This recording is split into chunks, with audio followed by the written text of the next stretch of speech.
don't look now, but the New York Knicks are for real. They've won 9 straight games, Rob, including 2 in like the last week and a half, 2 weeks, over the Boston Celtics, who obviously are a title contender. Simple question, Rob. Do you believe in the Knicks? Like, are they for real? They're the 5th seed in the East. They're only a game behind Cleveland, which is the 4th seed. And they're making some noise. So what do you think they're for real and can make some type of playoff run? No. Just straight up. No. I don't think they'll make a playoff run in that East. I mean, they've put together a nice stretch, Chris. I'm not poo-pooing like the stretch, but to say that they're better than Milwaukee, Philadelphia, or Boston, I do not see that. I just don't. In a 7-game series, they might beat you a night. Will they beat you 4 times in 7 games? No. The win over 3-1 against Boston this year. Yeah, I know. And Boston, and Boston, I don't know, something's going on. They blew a 27-point lead at home to Brooklyn. You saw that, Chris. And then they, lost the other night. And that's Brooklyn post KD yes, and Kyrie. like that was ridiculous. I mean, that was... Brooklyn's actually, Rob, playing better. I mean, I'm not saying No, but good, they're fine. But Chris, Mikal Bridges is they got good like young players. Like star. Like here, hey, they pushed him on the stage and say, it's your turn. Mm-hmm. I mean, sometimes that's what happens, Chris. You don't think he's happy to get out of Phoenix and where you had 3 guys in front of you? Thank you, Rob. I'm dead serious. Because, look, if He's Mikal happy. Bridges is a baller, he had no problem with that trade. And I get it. Look, he was a starter. He was a key factor for that team. He was respected. They loved him in Phoenix. But he wasn't doing what he's doing now, though. No. I'm sorry. I mean, he was a role player, and he was a good one, and he was showing that maybe he had star potential down the line. But he's behind Devin Booker. He's behind DeAndre Ayton. And obviously, Chris Paul is still of a higher stature than Mikal Bridges. And, Rob, I'm with you. If I was in Mikal Bridges' shoes, okay, I might have not wanted to leave Phoenix. But I'm looking at it like, yo, this is my time to shine, Absolutely. baby. And I'm not playing. Show what I can do. And I'm not playing. I'm playing in New York, Chris. Right. I mean, you can say whatever I'm you not want. in Utah. Right. No offense, I'm playing in New York. I am. Absolutely. So I'm with you there. But here's my thoughts on the Knicks. They're playing well, very well. And I will give them credit for that, Rob. And I do think they have a shot against the Cavs in the first round. We'll see. I don't know who I'll pick. Obviously, Cleveland will have the best player on the floor in Donovan Mitchell.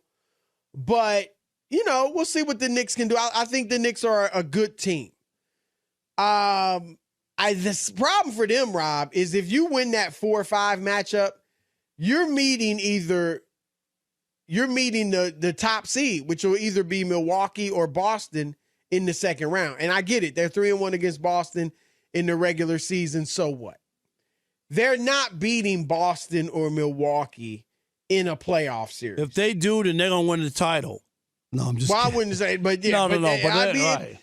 Rob, I think a great season for the Knicks would be to beat Cleveland in the first round and then bow out in a tough 6 to Milwaukee or Boston.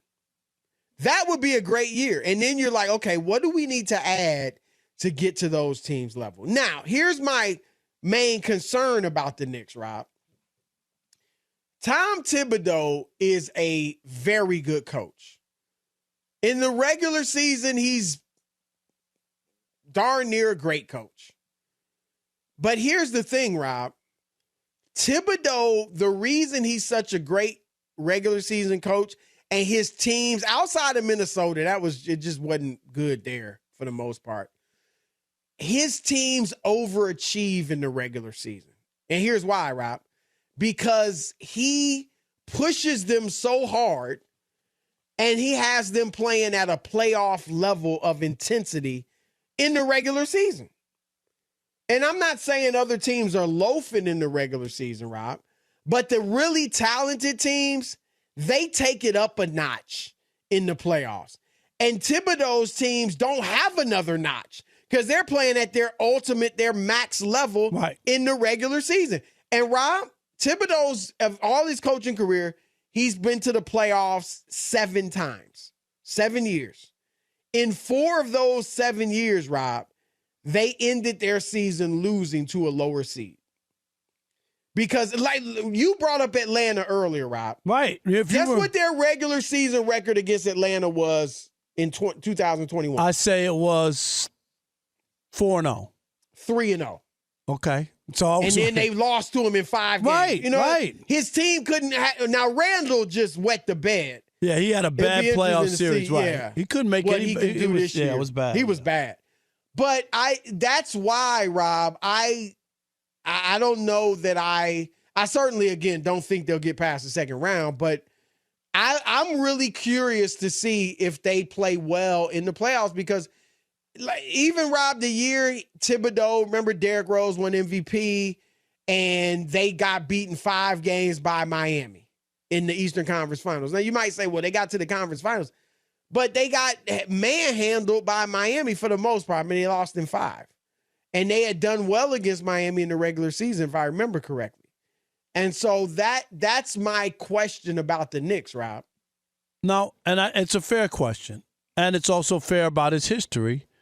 And they were just kind of middle of the road, they weren't looking that great. Just go look in January, Chris. If you look at their schedule, they lost like, I don't know, 5 or 6. Struggle in January. Didn't they struggle? Right. If you look at I don't know, was it 5 in a row? 4 straight. And 6 out of something. 6 of 8. Yeah, like they were struggling. It wasn't 10. that long ago, right? Yeah. And they've turned it around, and no one's trying to discount or poo-poo what they've done. But I'm not. The teams ahead of them are much better, and I'm not a believer of that. If they really wanted to make that next step and they beat one of those teams, then I'm going to look at them differently. But until further notice, I really can't. If they beat Cleveland, and if they somehow, now this would require Philadelphia making the jump to the first seed, which I don't see happening. But if they beat Cleveland, which would mean they're playing well, right? And a Tibbs team is playing well in the playoffs. I mean, see, Rob, Philly is playing well, but I don't trust Harden. And I don't know that I trust Doc. He hadn't been past the second round other than that year he won the championship. Right. It's been bad. It's been a bad road. Right.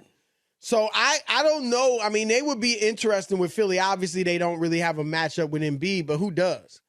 But they would be interesting with Philly. Problem is they're not going to get Philly in the second round, most likely. Let me ask you this. Do you, because you know we're in New York, and I'm sure you heard this. Do you agree with it? The NBA is better when the Knicks are good, or the NBA needs the Knicks to be good. I just think in the biggest market, you want them to be respectable to where they're just in the mix. I think that there's something to it, Chris. When you go, and here's the problem. The big advertisers, the big money people say they're in New York, and you want to take them out and have them go to the Knicks game. You know what I mean? Right. Like there's a whole selling of the league. And when you have a bad team there and they don't win and it's just kind of downtrodden and people on it's that. Not that the league needs the Knicks to be a championship level for the league to be good. The league's already good. But I think it's more about that part of selling the league to other people. It's good if the teams in the bigger markets are better. That's it. I think that's a good explanation. Because does that make sense? Right. I mean, the 80s was the golden era, and the Knicks weren't anything special. Right. The 90s, obviously, I mean, they were Jordan's punching bag. But they were in the mix, right. But you know what I mean, right. Yeah, they were pretty good. But I'm with you. I mean, I would disagree with the notion that the league needs the Knicks to be good. But it's certainly, it's great if they're good. It is the biggest nation or biggest city in the nation. So it's nice when they're good. And look, the Garden isn't the best arena in the league by a long shot, but it buzzes. There's a buzz there, Rob, especially when they're good. They're superstars in the crowd. it's much better atmosphere, I would say. And I bet you would agree, than the Staples Center. Oh yeah, the Staples Center is nothing special, not at all. It's cavernous. And Madison Square Garden, when they dim the house lights, Chris, it's like you're on a Broadway show. It's on the stage. Am I right? Absolutely. It's a great effect that most teams should probably follow suit, and they don't. They have the lights on in the house. Right. But when you're just focused in, if you've never been to Madison Square Garden, it just feels like it's a Broadway show. And the house lights are only on the court, and everything else is blacked out. I like it. And look, Julius Randle's having a very good year. He had a bad year last year. What happened? How did he bounce back? He bounced back. Jalen Brunson, Rob, credit. I mean, I thought they might have made the wrong move to get him. Can you imagine if they had gotten Donovan Mitchell too? And R.J. Barrett's playing fine, but man, if you had Donovan Mitchell instead of Barrett, I mean, Danny Ainge didn't want to send him to New York. I know that, but they're having a good season. Congratulations to them and all you Knicks fans. It's at least a little something to be excited about.